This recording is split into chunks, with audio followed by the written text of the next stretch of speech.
I can hate what somebody stands for and still have compassion for somebody.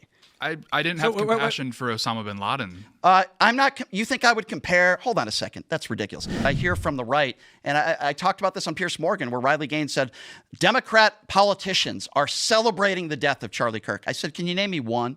AOC. She did not celebrate the murder. Well, she said we shouldn't celebrate his life. It's a semantic debate. But no, it's a lie. When people say that Democrat elected officials are there's a difference between celebrating a death, which, by the way, I would never do. It was horrible what happened to him, and not wanting to celebrate his life. Now, those are two completely different things. AOC never celebrated the murder. In fact, she called it out. I disagree. And it's a semantic argument that I accept your position on. But my argument is when about a week after a person is assassinated, you go on the House floor and smear him and lie about him. I'm like, this is a person who is gloating over his death. And that's different than celebrating his murder, though. So my position is... you concede that? No. So I've had this debate already. One could say, on a simple semantic term, and I accept your argument on this one, I am not saying she jumped up and down and popped confetti. I am saying... Inappropriate what she said. You think she said something that smeared him? I said what she did was an opportunistic attack, glorifying, like maximizing their political benefit in a way. In a political standpoint, from a position of electoral politics and factionalized politics, she was celebrating. Giving him the Medal of Freedom? AOC? No, I'm saying Donald Trump giving him the Medal of Freedom. Listen, celebrating his life. Well, listen, it's respectful. Okay. Again, I'm saying that all of a sudden you care about being respectful, but you don't care about all these things that I've talked about. What do you mean don't care about being respectful? You're connecting things that aren't connected. All right, let's stick with Charlie Kirk. I hear you. Okay. When I was on the air when Charlie Kirk was murdered, I was emotional. I was crying, not because I'm a Charlie Kirk fan. I never liked the man. Who killed him? Okay. Who killed him? Yeah. Well, as far as we know right now, it wasn't the left that killed him. It was a 22-year-old. Just like when they say the left tried to assassinate Donald Trump. Well, really? Who was the guy? What was his name? Tyler Robinson. What was his motivating ideology? What we've learned, and hopefully we will learn more in a court, because I don't like to hear, what people say on, Fox News and OAN and Newsmax, or what Matt Gaetz has to say about it. What we've learned is he was obviously radicalized. We need to figure out how. What was his motivation? We don't know all the details of how he was radicalized. We'll learn that. We'll start here. So he's the alleged assassin. Yes. If you trust the FBI, and you? A little bit, because I know Cash and Dan. Right. I do trust them, but you do. Indeed, to throw my weight behind the entirety of a government institution, even with them. There were some weird circumstances. I'll give you that. Yeah, I mean, the information which leads us to the evidence of his motivating ideology is very weird. There were some weird circumstances. However, what we can say is there were transgender individuals, 7 identified accounts so far, that expressed foreknowledge of the assassination. Transgenders had nothing to do with this 22-year-old doing what he did. There's no evidence to prove that. There are 7 accounts of transgender individuals. Do you think a transgender was responsible for this? I don't know. Do you want to interrupt me, or am I going to make a point? Go ahead. There were 7 accounts online from transgender individuals that expressed foreknowledge of Charlie Kirk's murder. Mm-hmm. We don't know if some of them were just lucky statements, like Charlie Kirk will get what's coming to him very soon. But some of them were, tomorrow, there's going to be big news about Charlie Kirk and he'll regret it, like things like that. And we're like, okay, that's foreknowledge. We do know, and again, this is if we trust the current state of the case, that the individual Robinson stated in these messages that it was Charlie's hate and and he loved this transgender furry individual. It appears, again, why do you talk about a transgender like that? A furry individual? Because that's what they're saying. You know what a furry is, right? Yeah, I know. I mean, if the guy was a chess player, I'd say he was involved in I don't care what his sexuality is, and I don't care whether he's transgender or not. To me, it has no bearing, and there's What's the motivating ideology? A transgender motivating ideology to murder Charlie Kirk. Charlie Kirk was anti-trans and was shot just after being asked a question about trans people. Well, number one, it wasn't a trans person that murdered Charlie Kirk, and number two, it was the lover of a trans person. It's yet to be proven that. And I've already made that point. I'm saying right now, we don't know for sure. Mm-hmm. I don't know if we trust the FBI. Mm-hmm. The circumstances are very strange, but the evidence points to a man who was in a relationship with a transgender furry. That matters because of the underlying ideology. It connects to 7 accounts online that expressed foreknowledge. Again, investigated, not proven. However, there are these Discord chats the FBI has pulled and is investigating. I don't understand the transgender stuff. Every time there's a The mass motivating shooting, ideology of the person who killed Charlie Kirk was that he was anti-trans, and this person's lover was transgender. So what does that mean? Does that mean a lot of transgenders out there wanted Charlie Kirk dead? Why are you saying that? I'm pointing out that Charlie Kirk was trans critical. I understand what you're saying. And there was a man accused of killing him who was in a relationship with a trans person, and he allegedly said because of his hate that he spreads. So you think the trans person might have influenced him? Is that what you're saying? I'm saying there's an individual who was pro-trans. Charlie was anti-trans. That appears to be the motivating ideology. Okay, well, that's yet to be determined in a court of law. We'll see how it goes there. But what I don't... And there are people who think Israel did it.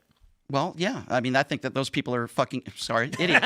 Those people are morons. Listen, it's horrible. I know you were friends with him.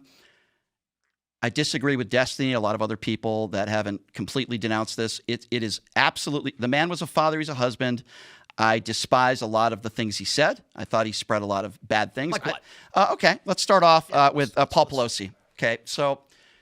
And I've watched this video extensively, and listen, he called out what happened to Paul Pelosi, the bludgeoned with a hammer, right? Yes. He said, oh, that was horrible what happened to him. But then with a smile on his face, this was like a day or two after. And by the way, Paul Pelosi almost was killed, okay? The guy's in jail right now. He said he would call one of his listeners a hero if someone put up the bail for this guy. He said it with a smirk on his face, and let's ask him some questions. He said it with a smile on his face. That would be like me going on the air, which, by the way, I would never do, and say, hey, let's raise some money for Tyler Robinson, and let's ask him some questions. And if you raise money for Tyler Robinson and get him out of prison on bail, you're a hero. Tim, that is despicable. I am not a Nancy Pelosi fan. I'm not a Paul Pelosi fan. The guy almost died, okay? I played the clip. You could play it for yourself. I think it's despicable. Yeah, we should play it. Well, and Brian, real quick, I mean, you're saying that you just disagreed with things he said, but sure. On October 30th, you said he's worse than garbage. Yeah, I thought Charlie Kirk was garbage. I stand by that statement, and I'll give you reasons why. On July 7th, you said you hated him. Yeah. I don't believe you that you just disagreed with things he said. That sounds like wait, hold on a second. I'll happily answer that. I'll defend everything that I've said about. Now, I'm not going to outright defend every component of what Kirk said, but there is a little bit more context. Yeah, I know there's context. Charlie Kirk was saying so this is in the context of not knowing why the attacker did it. The speculation from a lot of people was that there was some illicit activity going on with the Pelosi's. Which was not true. It didn't make sense that they didn't have proper security. Who was this weird guy? Charlie Kirk said, bail him out and ask him some questions. The guy almost died. Now, listen, let me be clear. Let me give you contemporary context matters. You could do a 2-hour podcast, and in 99% of that podcast, you can call out what happened to Paul Pelosi. But with a smile on your face, if you call somebody a hero for bailing a guy out who almost killed somebody.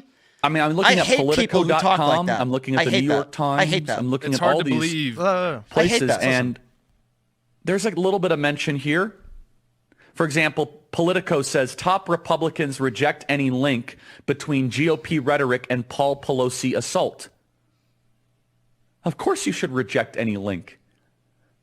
Why is the Republican Party, why is the conservative movement to blame for gay schizophrenic nudists that are hemp jewelry makers breaking into somebody's home, or maybe not breaking into somebody's home? Why are we to blame for that exactly? See, I got to pause real quick. That's not the clip that I was talking about, but yeah, go ahead. Contemporary, there's more. It's gotcha. another minute. I got you. The contemporary context is what's important.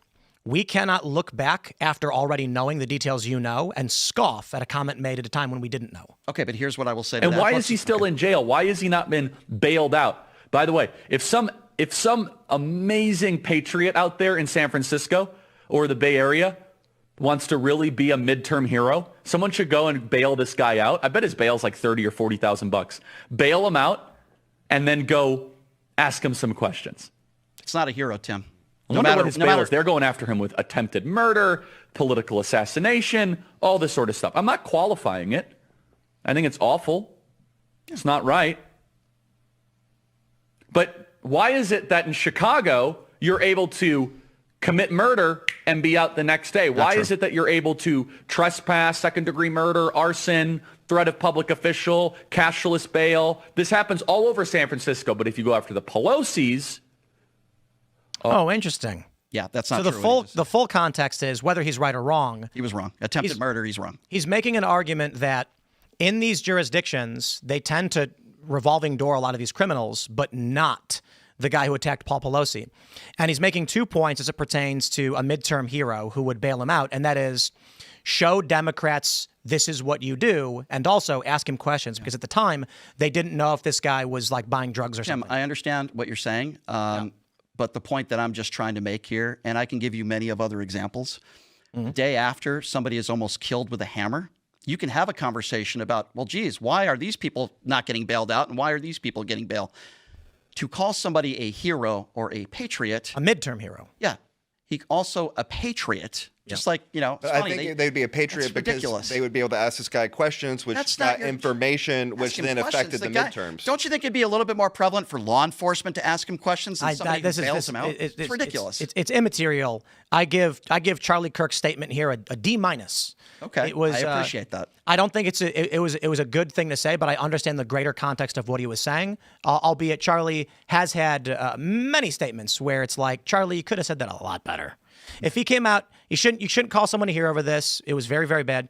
At the time, we were all speculating as to what this actually could have been, because it was weird that the Pelosi's wouldn't have active security. Did Matt Gaetz or Ted Cruz apologize when they tweeted out that it was some sort of gay, retweeted and tweeted out that it was a gay relationship? Look, if you want to nitpick every time someone posted some silly nonsense, let's call it all out. It's wrong. But why don't they apologize for it? Why don't they retract? They never apologize. Because it's a war. That's not a legitimate excuse. It's not an terrorist excuse. attack in New Orleans. Fact. The terrorist attack in New Orleans. We were being told that it was an undocumented immigrant. No one's excusing. The fact of the matter is, why can't people apologize? Two factions are trying to rip each other to shreds, and you're not going to convince people on the right to apologize when the left doesn't apologize either. I disagree with you. The left is not going to apologize, bro. Okay, I can give you many examples of the left. And I can give you many examples of the right apologizing. When does Donald Trump apologize for something? Donald Trump? Yeah. He's the leader of the Republican Party. Singular. When has Obama apologized for the drone strikes? Well, that's your opinion. No, I'm talking about is, comments that you've made, and we can easily pull up instances where the left and the right have apologized for things. As to each other, it is mostly, and this is the funny thing, because I always find myself in these positions where I'm like, yes, the right's not going to apologize, and leftists are like, the right. Oh, you are unable to step back from your position and see what's going on. I am telling you, the right is going to say nasty things about the left and never apologize for it, and the left is going to say nasty things about the right and never apologize for it. Doesn't make it right. Because indeed, it's not right. It doesn't matter. It's a war. Donald Trump going after Letitia James and Adam Schiff is not because he's like, I want retribution. It's because he's like, I'm at war with these people. He is going after them for I would say, tangible political effects that he wants to obtain. He's not like Adam Schiff's going to suffer. He's going, take Adam Schiff off the chessboard. Okay, I understand, Tim. I understand what you're saying, but it goes back to my original question, which I disagree with you on, and if you could give me another example. Can you name me, and again, I'm sorry for the loss of your friend. I am a compassionate person. What happened to him is terrible, and I want to emphasize that over and over again. And by the way, any Democrat, anybody, I'm not talking about elected official, who has celebrated his death is despicable. And I've called that out on my show constantly. We need to call out political violence on both sides. It does happen on both sides. We had a guy go into a church in Michigan who was a huge Trump supporter who shot up a bunch of people. I'm just making What was that one? He went in there. He's a huge, staunch Trump supporter. He went in there and he shot a bunch of people. People are saying because he was anti-Christian. It was a Christian hate crime. This was the Mormon, right? I don't know what his religion was. I just know that he was a Trump supporter. Right, but this was a Trump supporter indeed. Yeah. He had American flags. But the attack wasn't political. But this was the guy had a problem with individuals in the church. And right. He was a Republican. He was a Trump. That's not political violence. Okay, well, listen. But I also don't believe your full-throated condemnation when you said you hate him and you believe he's worse than garbage. I think Osama bin Laden was that, and I celebrated. Okay, so there's Why a aren't difference. you celebrating? Okay, I hate people that he hates people. He admitted it. We got you. He said he hates Charlie Kirk. I don't hate Tim. I don't hate Tim because we're both two bald white brothers. I actually am enjoying this conversation, even though I've been called retarded. That's okay. You can't do that. I'm mixed race. You can't. You're oppressing me. Listen, I'm going to be very clear on this. Okay, I hated Charlie Kirk. I can tell. Okay, now it doesn't mean that I wanted him to be murdered. I want to be very clear on that. He was a father. He was a husband. My understanding, he was a good father, right? I hate the constant attacks on brown people, on gay people, on women who get abortions, calling them murderers, which, by the way, he's called time and time again, which I think is absurd. I don't like what he stood for. Now, I give him credit for building what he built with Turning Point USA. Quite an accomplishment, the following that he had. But I'm not going to celebrate his life. I would certainly never celebrate his death. I can tell you, I hate Donald Trump. What? I hate everything he stands for.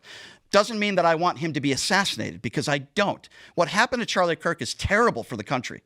It's terrible. It's terrible what happened that day. I know people that were 10 feet away. It's awful. And I was emotional because I'm a human being and I have compassion for people. I can hate what somebody stands for and still have compassion for somebody. I didn't have compassion for Osama bin Laden. I'm not. You think I would compare? Hold on a second. That's ridiculous. You think I would compare Charlie Kirk to being a mass murderer and a terrorist? You said he's worse than garbage. Okay, saying somebody is worse than garbage is not saying that I think he's a terrorist that's responsible for murdering hundreds of that. That's a ridiculous.